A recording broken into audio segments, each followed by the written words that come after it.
Okay. And anyone provide a question via chat, and I can read it for now.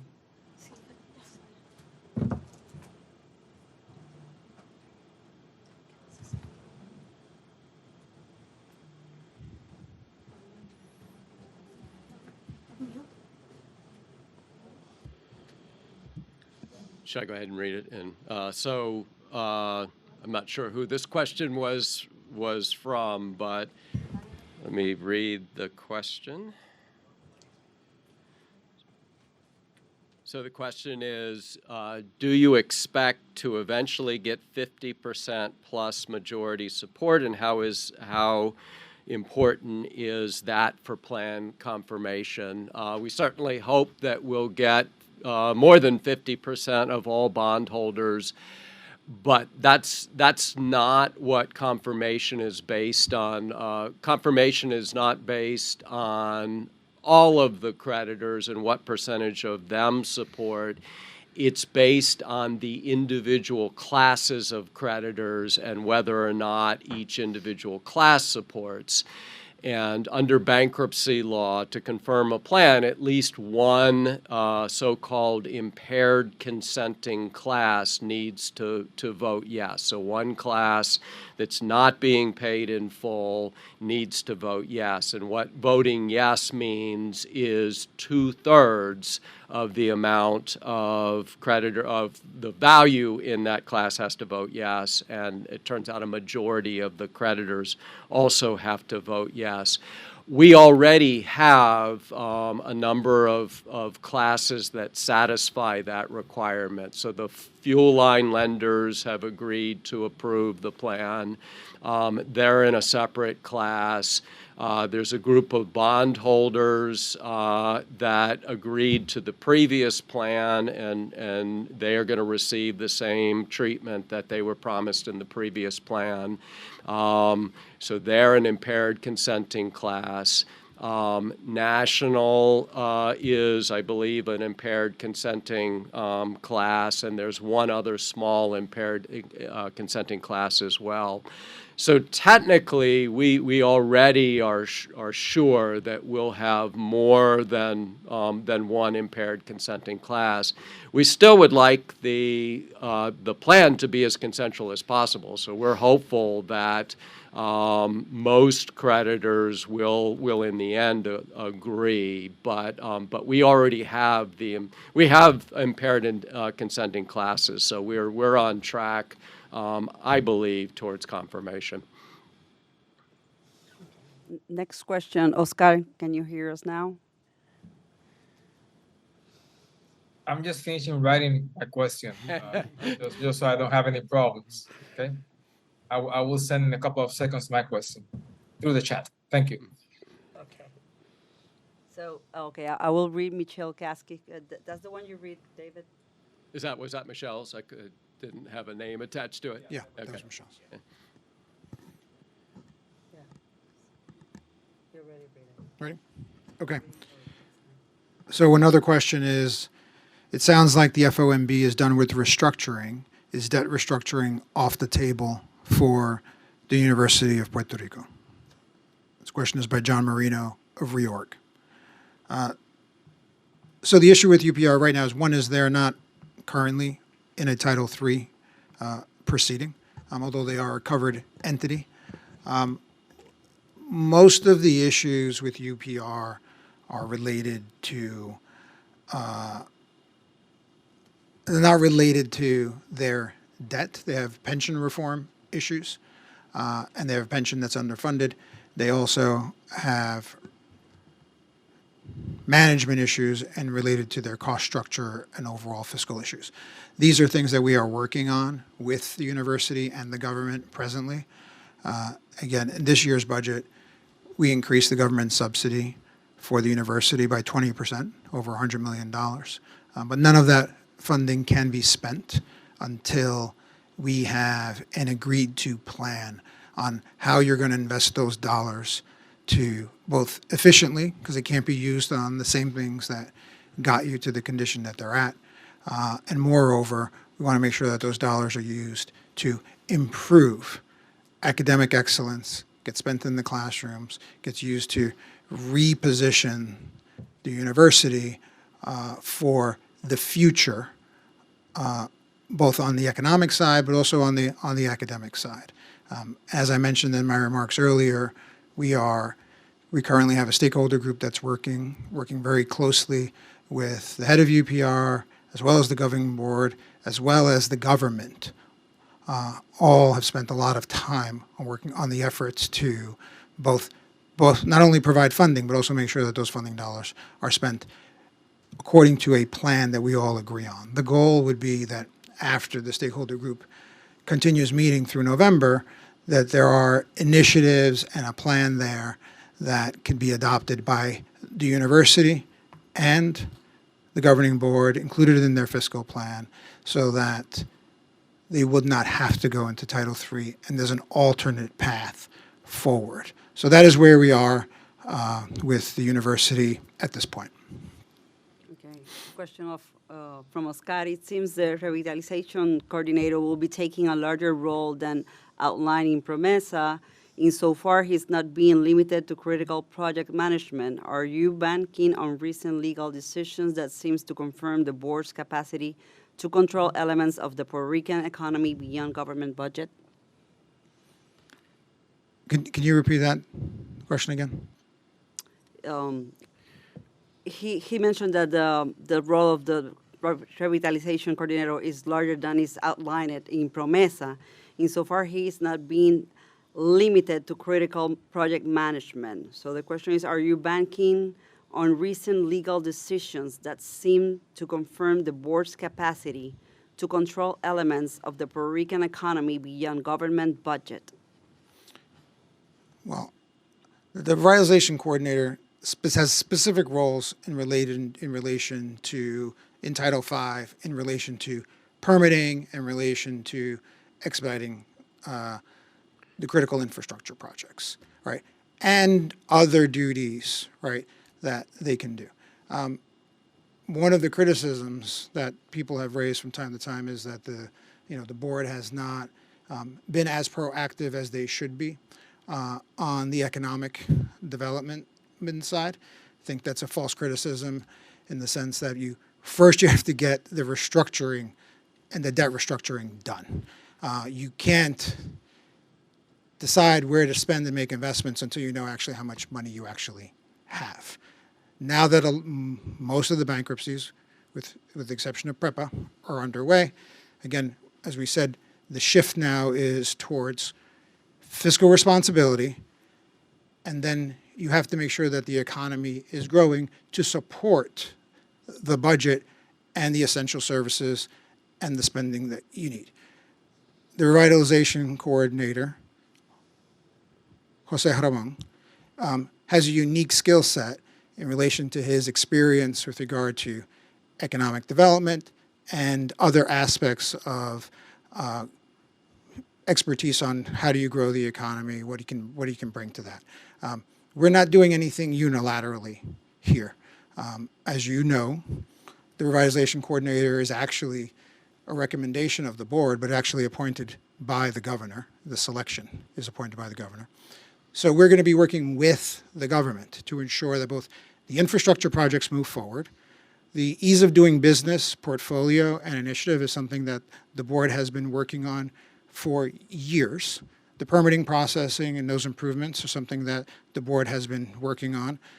These are not related to any expansions of what Promesa authorizes the board to do. These are all elements that have been included in the fiscal plans previously. I mean, there are all things that we are working on together with the government. We can't get any of those things done unilaterally. But what we envision is going forward, everyone has an interest in the permitting process being improved. We're working with DDEC, with their Propósito Economic Development Plan. We all have a stake in this. So the answer is we view this as part of the next step of working closer with the government so that, and one day, Promesa is gone, and all of these things have occurred and are happening when the government can do them on their own. So it is not working, taking anything away from the government. It's us working with the government, and Jose's role is going to be part of that, working with the government to achieve those initiatives that have been identified already in our fiscal plans. Next question, Pedro Menendez, can you go through your question? You hear us? Yeah, I can hear you. Can you hear me? Yes, go ahead, please. Yes, Monica talked about how the cost of energy should exceed 6%, should not exceed 6% of the income of a household. But later, Skill mentioned that the legacy charge proposed for the plan is $871 per month for household. That represents 5% increase of the actual fee. Why are they mentioning two different metrics for the same charge? So it's not two different metrics, but let me clarify. The 5% increase is how much, as a result of the legacy charge, the average bill will increase by 5%, which is the $8 figure. So that is how much of an increase the average bill will go up by. And again, that is down significantly than what would have been the increase if we had to increase it based on the $20 billion that the bondholders and creditors said that was owed them. That's the 5% increase. The second portion of that is, in coming up with those charges, we use the metric to make sure that overall, individuals shouldn't be paying more than 6% of their income for utility costs. So that 5% increase is within that 6% threshold. So that even with the 5% increase, they will not cross over the 6% threshold, which is what we think is the affordability threshold, and that's been used in many jurisdictions outside of Puerto Rico. So I hope that clarifies the distinction. One is how much the increase is as a result of the legacy charge. The other is overall as a percent. And I just want to clarify the point on the $8.71, which is the 5%. That would be $50 a month if we had to pay back the full amount of the bondholders' claim of $20 million. So it's important to understand that this plan of adjustment, in its essence, reduces what would have been a $50 charge if we had to pay back all of the debt to $8.71. And that's a distinction. And then that increase of $8.71, the 5%, fits within a 6% overall share of wallet for utility costs. Thank you. Okay, next question, Eva Llorent, you can go through your question. You have two questions. Okay, I can start. First question, what will happen to Prepa's pension? Aren't the pensions supposed to be a priority or administrative expense? Yes, I'm here. Can you hear me? Yes. Okay. Yeah, sorry. Well, you read the questions first. What will happen to Prepa's pensions? Because the plan doesn't really say, and our pension is supposed to be an administrative or a priority expense. Like they should be paid ahead of other debt. And also, I have an additional question. Gehenera has been talking about expanding its contract beyond the years, the 10 years that they have, and I was wondering if that's going to have any impact on this plan. I forgot to include that in the question. And then I have some questions for Perez Riera in terms of what areas of government or projects does he think should be done under a public-private partnership mechanism? And would he support making this law, the PPP law, a little bit more open or transparent, because the process right now is closed or confidential? And those are my questions. Thank you. Okay.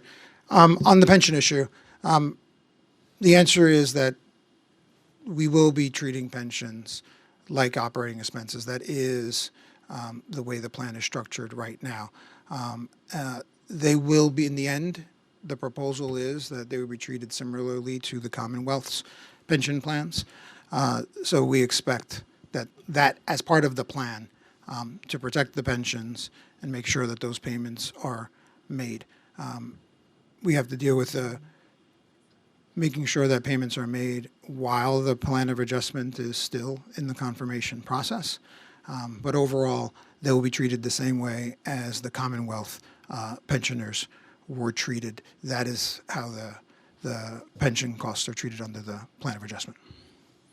On the Haneda, regarding the 10 years and extending it, I read about that like you.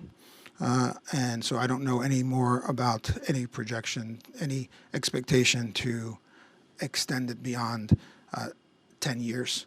The contract was recently signed, so it's something that we can discuss, but it has not been brought to my attention nor the board's attention, to my knowledge. As far as the P3 projects, we're going to be focusing on helping the government identify opportunities, mostly in the area of infrastructure, but really that's going to depend on the viability, economic viability of the different projects that may come to bear. As far as the prospects of changing the law, I think, has been recognized as one of the leading statutes in the P3 field for quite a bit of time, and it's been used effectively in the past. So I think that conceptually it works. Whether it can be amended, that's obviously an issue for the local government and for the legislature to consider. As a general premise, I always operate under the assumption that more information is better than less information, but you have to offset that and balance it with the prospects of procurement processes that have to have certain elements that are not disclosed in order to keep competitiveness aspects intact. Okay. Next question, I think, Michelle, you have another question you can go through. Yeah, I don't think my question was answered before. And what I'm asking is, in their appeal for a receiver for PREPA, the bondholders claim that PREPA was supposed to direct about $3 billion to the bondholders' sinking fund since its bankruptcy began in 2017. And what is the board's response to this? Was PREPA supposed to direct that money to the sinking fund during this time, but because of the utilities' problems, financial problems, it was unable to do that? Or does the board believe that PREPA was under no obligation to allocate money to the sinking fund once the utility was in bankruptcy? Michelle will answer that question, but I don't necessarily agree with the first statement, right, which is the substance of the underlying statement of your whole question, right, which is that the court ruled that the PREPA was required to put $3 billion, right, into the sinking fund. So if that's the underlying premise of the question and whether or not we agree that was supposed to. Yeah. No, I'm not saying that the court ruled that. Okay. I'm saying that the bondholders are saying, hey, look, there's supposed to be $3 billion in this sinking fund. That's what they believe. Yeah. Okay, that's all right. Then that's what they believe. Right. And the question is, do we agree? My question is, I mean, their point is there's supposed to be $3 billion in there. PREPA should have been directing that money over throughout the whole bankruptcy process. And what I'm asking you is, do you agree with the fact that that PREPA was supposed to be doing that, but because of the circumstances, PREPA was unable to direct any money over? Or does the board not believe that at all and say, look, bankruptcy is bankruptcy and PREPA was under no obligation to direct money over to the sinking fund? Yeah, I would just add, I don't agree with the claim necessarily that PREPA was required to put the $3 billion into the sinking fund. I'll leave it at that. Okay, thank you. No. We have two more questions, Pedro and then Oscar, and we will need to wrap it up. Pedro, you can go ahead. Hi. Taking into account the governor's warning about mass disconnection from the PREPA system, is it possible still to lower more the legacy charge before the confirmation of the plan of adjustment? The plan of adjustment as filed, we think is a confirmable plan. We think it's a fair plan. It has a significant amount of bondholder and creditor support. I went through the recoveries on there. We think this is how much is affordable, and we think that this is how much PREPA can afford to pay. Again, as I stated in my comments earlier, the board can't erase all of PREPA's debt. Much of it was legal debt. Some of it has to be paid back. This is probably the best that we can come to. So this is the plan that we think is confirmable, and the plan is not changing from where we are right now. Robert, if I may add on the disconnection issue, if you look at the market in Puerto Rico for energy over the last 5 to 10 years, there has been a significant move both on the industrial clients as well as the residential clients to install, whether it is solar panels or backup power of some sort. Some that are called CHP, combined heat and power, at the industrial level. So we do see evidence of participants in the market going to some alternative form of energy. That I think is driven both by technology and the current prices in the market. So we do expect to continue to see those trends over the next few years. Yeah, and just to add on, because I'm going to the renewable side, part of the issue is, and we only have between 3 to 5% of renewables as part of our overall generation capacity. As I mentioned earlier, we are looking at approving some power purchase agreements that are significant because we are behind on Act 17 compliance to date. So part of that flight that the governor mentioned and that board member Medina mentioned is a result of the slowness to move towards renewable and the slowness to get a reliable system in place. Reliability is critical. All of the actions that we've done to date on the energy transformation system have to do with having a reliable system. And yes, there's a reality that those that can afford to are able to come off of the system, leaving other people on the system who necessarily can't afford to come off the system. It needs to be a reliable system for everyone and an affordable system for everyone. Our actions as we move forward on approving the first tranche of PPOAs, and there's more, 37,050 megawatts that are in the pipeline, will get to those points. But I think the point is clear that if we don't move faster, the market will move on its own. So it's up to us to make sure that we are keeping pace and improving the reliability of the system, and everything that we've done to date is to get to that place. Thank you, Mr. Mujica. Last question, Oscar. So thanks for the chance. These questions are for Mr. Perez Sierra. It's a two-part question. First, can you tell us what have you been doing professionally in the years since you last held a government position? And second, I think there's real concern now that Genera has come into place besides Luma. I think there's a real concern of who is actually following up on these companies complying with their contracts, with the government contracts, and meeting milestones and meeting the work they need to get bonuses, etc. Are you thinking about going into that in your role as revitalization director? As far as the first part of the question, I've been working as a consultant in economic development matters, as well as investment banking and some legal services as well, here in Puerto Rico and in New York as well. So I've been involved with a lot of the things that have been happening in Puerto Rico as far as the economic development. Can you repeat your question on Genera? But yes, I think there's concern that the electric system, now with Genera coming online, is pretty much up to two private companies, Genera and Luma, and that there's not enough capacity in the government or willingness in the government or staff in the government to oversee those contracts and make sure companies are meeting their obligations under the contracts and meeting their milestones. Are you thinking of going into that as part of your role with as revitalization director? I think that's a question for Mr. Mujica. Go ahead. So I think the contracts are relatively new, particularly with Haneda. There are milestones in those contracts.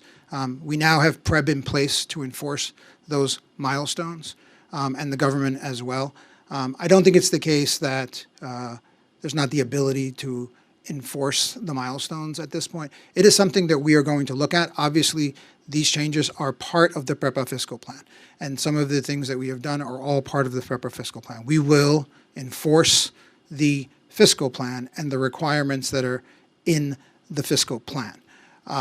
We'll work with the government. I know there's a feeling, but we will look. There are milestones that are built in. Some of the milestones and some of the incentive payments or penalties actually don't kick in earnest until the PREPA bankruptcy is over. So part of what's going on is some of those things actually don't happen because they're not completely in control while PREPA is still there. So the PREPA bankruptcy will be a milestone in and of itself because at that point, the contract terms change and some milestones actually change. But it is something that we will work together on, whether it's with Jose Rabon. The entire board has an interest, as does everyone in government have an interest in making sure that Luma, PREPA, PREB, and Haneda all are working together for one goal, making the grid reliable again and making it affordable. I think we're all going to work together to make sure that those milestones are kept or there are penalties associated with non-compliance. Thank you, Mr. Thank you. Mujica. I think we are running out of time, so any other question we will provide to you individually the answer. Thank you so much for being here and for your patience. Gracias a todos.